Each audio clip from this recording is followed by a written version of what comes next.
You know what I haven't done in a while? A shoelace video.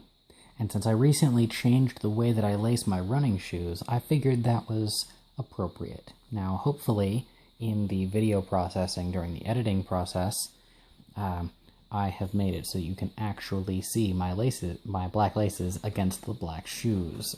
The eye holes are too small to actually fit any kind of colorful cord through it, except for 275 now that I think about it. But that's all the way upstairs and we're already filming, so this is what we're going to do.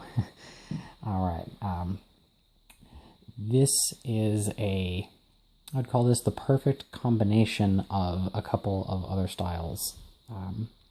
It starts out in an over-under cross style, the kind that I recommend for boring people, and transitions into a double cross in the top part to have the property that I look on the most fondly. That is, when you tighten this part up here, it will fix everything from there and on down. And then I also have running locks up on top. So I have already laced the middle and the first cross underneath, just to ease the filming process along. So just to double underline, you're going to want to count from the top down to determine which side you're going to start on. For my shoes, I've got 3 and 6 eyes, but you may want to start with the bottommost bar on the underside if you have, say, 5 eyes, because the goal is to get a double cross going in this section, and below it, it's just a nice over-under. Alright, so I started with my crossbar on top, and then I crossed underneath so that it doesn't corrugate the leather, or pleather in this case. And then I'm going to make one more crossing where it emerges through the face and goes back into the face. And so that will look like this when you've gotten that all tightened down. It goes both emerge underneath there, and then it comes out through the face here and then goes back in through the face. Now, here's the bit of a tricky part.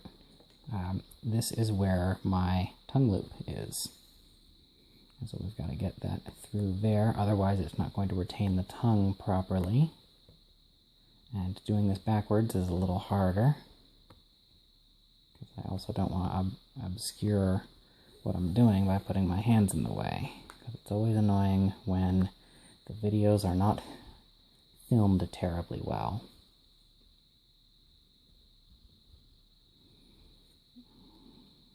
Alright. There we go. Okay, so we've made our crossing through the tongue loop right there. And now we're going to skip one and come out of the back. So now we have an empty hole on either side, plus the slot for the lace lock. Right there. I'm going to shift the shoe down.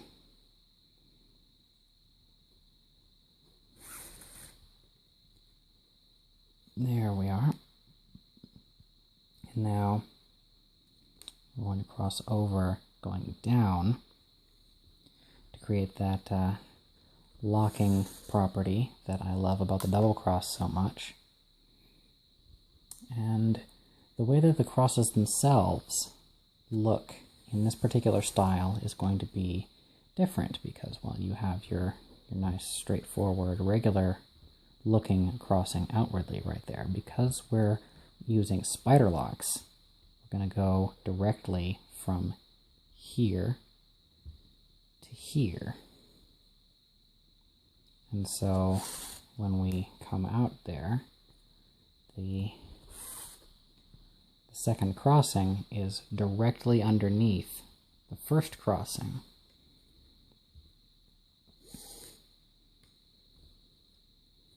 Then come forward to make your spider locks. There we go. And I'm leaving those slightly loose so that I can go through them. That way when I tighten these down, after I've tightened this part, now these are going to stay if I tie a knot that for some reason comes apart. Now, this shouldn't happen because what you should be using to tie your shoelaces is the reinforced Ian knot. Like that, especially when you're running. Unless, for example, you're running outdoors in the brush or something like that, in which case you would lace them somewhat differently. But that's a video for another day. The reason that I did it this way instead of just doing the double cross lacing all the way around is because my shoelaces, I couldn't really change these out for anything.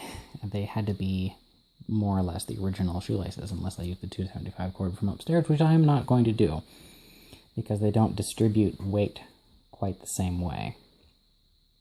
At least the way that I have it. And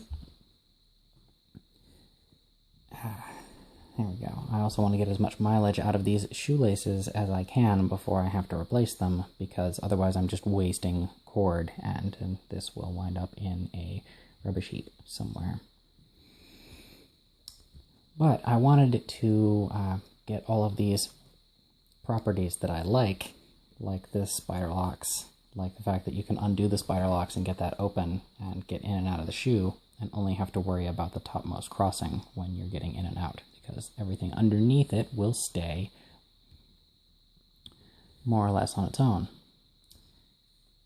But it didn't make my laces too short, which can be a problem. Now, if your laces are going to be too short, go ahead and go this route anyway. Or you can do this even if you have an odd number of lacings, eye holes, because, you know, that can be a problem for people. All right. If you found this to be helpful, and I very much hope that this video in particular is helpful to you, give me a like to raise my ranking in search results, so that when people search for things like how to tie your shoes for running, mine are the videos that they come up with. Maybe you want something that distributes weight differently across the top of your foot, but still looks amazing, and for that you would want a diagonal spine, which is just fantastic. I love that. I also do knot tying how-tos of other kinds. Let's say a hitch and a bend and a loop. And if you're watching this on an alternate video service, or you are watching this on mobile, then all the links will be in the description. Consider sharing my videos around to other people who might find this sort of thing useful. I probably already said that, and if that's the case, then I'm going to cut this little section out. Okay.